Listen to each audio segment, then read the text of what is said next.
আপোনাক নিয়ন্ত্ৰণ কৰিব হাত্তা গতিকে আমি অলপ ধৈৰ্য ধৰা উচিত। বেয়াটো যেতিয়া আমি গম পাইছোঁ কোনোবাই এইটো বেয়া কথা কৈছে, বেয়া কাম কৰিছে, তাৰ পৰা আমি আঁতৰি থকা উচিত। আমি সদায় ভালটো আদৰি লওঁ। আমি সদায় যিটো মানুহৰ কল্যাণৰ কাৰণে, গোটেই বিশ্বৰ মানুহৰ কল্যাণৰ কাৰণে যিটো আটাইতকৈ যোগ্য, উপযুক্ত, যিটো উচিত, আমি সেইটোক গুৰুত্ব দিওঁ। যিবিলাকে ধ্বংসাত্মক পৰিৱেশৰ সৃষ্টি কৰিব, এটা কথা ঠিক, এটা বিল্ডিং ভাঙিলে নিৰ্মাণ কৰিব পাৰি।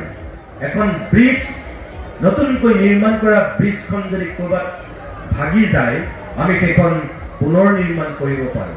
যিমান কোটি টকা হ'লেও আমি খৰচ কৰি নিৰ্মাণ কৰিব পাৰোঁ, সেইটো সঁচা কথা। কিন্তু মানুহৰ যদি মনবিলাক ভাগি যায়, তেতিয়াহ'লে নিৰ্মাণ কৰাটো কিন্তু বহুত কষ্টকৰ, সেইটো মই স্বীকাৰ কৰোঁ। তাৰপিছতো মই আপোনালোকক কম, যিবিলাক মানুহে মন ভঙা কাম কৰিছে বুলি আমি জানো, যিবিলাক কথা বতৰাই আপোনাৰ বিবেক, আপোনাৰ বুদ্ধিক ক'ৰবাত জগাই তুলিছে, যদি আপুনি বিবেকবান, তেনেহ'লে আপুনি কেতিয়াও মন ভঙা উচিত নহয়। আপুনি মন দৃঢ় কৰক, আপুনি বিশ্বাসটো অটুট ৰাখক যে এদিন আমি পাৰিমেই, আমি এদিন জিনিমেই, সকলো কৰিম। এই যে মই কিছু সময় পূৰ্বে কৈছোঁ, আমাক ডক্টৰ, ইঞ্জিনিয়াৰ, প্ৰফেচৰ লাগে, আমাক উচ্চ শিক্ষিত মানুহ লাগে, কিন্তু অকল আমাক তেনেকুৱা সুশিক্ষিত মানুহ হ'লে আমাৰ পৃথিৱীখন নচলিব। আমাক কৃষি কৰ্ম কৰিবলৈ আমাক খেতিয়ক লাগিবই। এই যে বিধায়ক মহোদয়ে কৈ গ'ল, 3টা খেতি কৰাৰ পিছত 4টা খেতি কৰিবৰ কাৰণে আকাশত চাং পাতি পেলাই সম্পৰীক্ষা কৰিছে। তেওঁলোকে পৰীক্ষামূলকভাৱে চাংঘৰ পাতি তাৰ ওপৰত মাটি দি তাৰ ওপৰত খেতি কৰাৰ যে চিন্তা কৰিছে বাৰিষা কালত, এইটো হৈছে উদ্ভাৱনী চিন্তা, এইটো হৈছে আচল কৰ্ম। কিছুমান কথা সদায় গুৰুত্ব দিয়াটো উচিত যে আমি কথা বেছিকৈ কোৱাতকৈ আমি মুখেৰে চেলুটেপ মাৰি থাকি আমি হাতেৰে কৰ্ম কৰি আমি দেখুৱাই দিয়া উচিত। কথা কম, কাম বেছি। মানুহৰ আচলতে লক্ষ্য উদ্দেশ্য সেইটোহে হ'ব লাগে। কথা কমকৈ কৈ আমি কাম বেছিকৈ কৰাটো আমাৰ উদ্দেশ্য হ'ব লাগে, তেতিয়া আমি সফল হ'ম।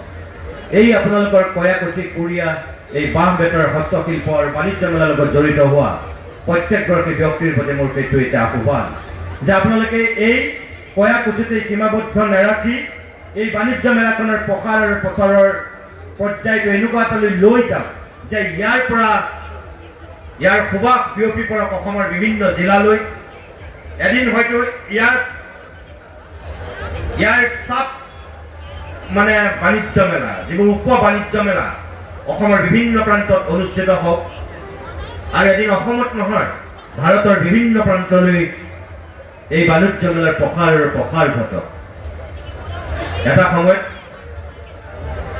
ফ্ৰেংকফুৰ্টত, জাৰ্মানীত গ্ৰন্থমেলা আয়োজন হৈছিল প্ৰথমবাৰৰ কাৰণে 1462 চনত।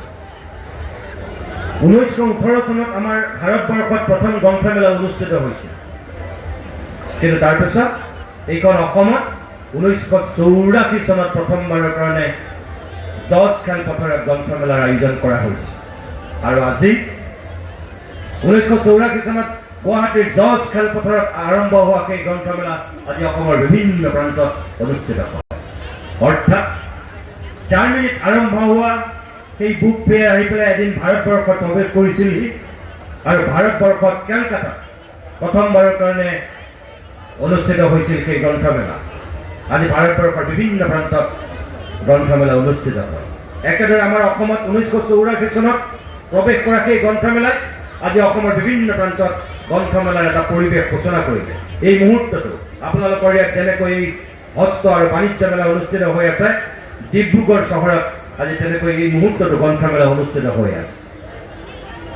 এই গ্ৰন্থমেলাই যদি তেনেকৈ প্ৰশাখা মেলি পেলাই বিভিন্ন জেগাত তেনেকুৱা এটা পৰিৱেশৰ সূচনা কৰিব পাৰে, মই ভাবোঁ যে আপোনালোকৰ এই কয়াকুছি কুৰিয়া অকল এই 12 মিটাৰ শিল্পটোক লৈ এই 12 মিটাৰ শিল্পটোক লৈ অসমৰ বিভিন্ন প্ৰান্তত তেনেকুৱা এক বাণিজ্য মেলা অনুষ্ঠিত হওক, যাৰ আৰম্ভণি কৰিছিল কয়াকুছিয়ে, আমি যাতে ভৱিষ্যতলৈ ক'ব লগা হয়।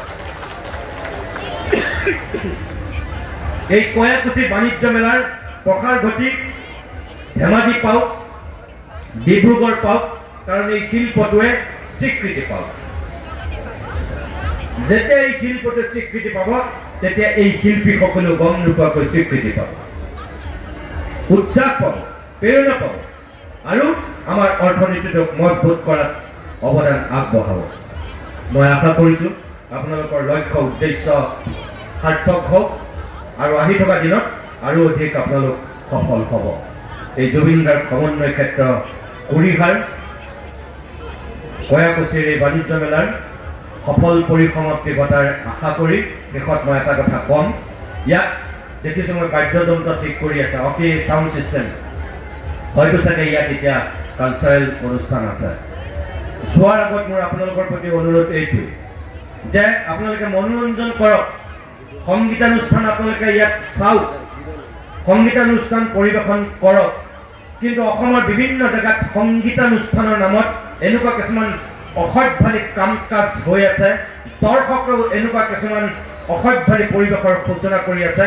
আপোনালোকৰ এই 8 তাৰিখৰ পৰা 14 তাৰিখলৈকে যি ইয়াত কয়াকুছি কুৰিহাৰ বাঁহ বেতৰ শিল্প আৰু বাণিজ্য মেলাৰ অনুষ্ঠিত হৈছিল, ইয়াত যাতে কোনেও দাঁত নলগাই ৰাতিৰ সাংস্কৃতিক অনুষ্ঠানৰ নামত, এইটো মোৰ আপোনালোকৰ প্ৰতি অনুৰোধ।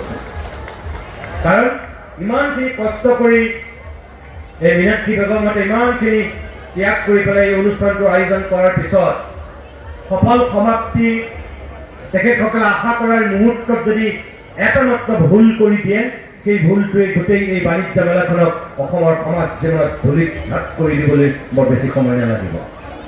এটা মাত্ৰ ভুলে ইয়াৰ গোটেই পৰিৱেশটো বিষাক্ত কৰি দিবলৈ বৰ বেছি সময় নালাগিব।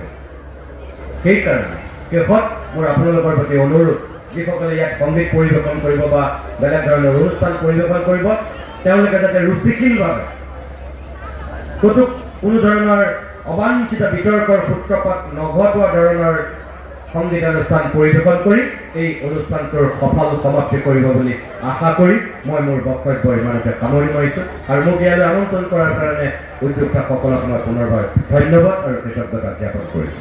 নমস্কাৰ।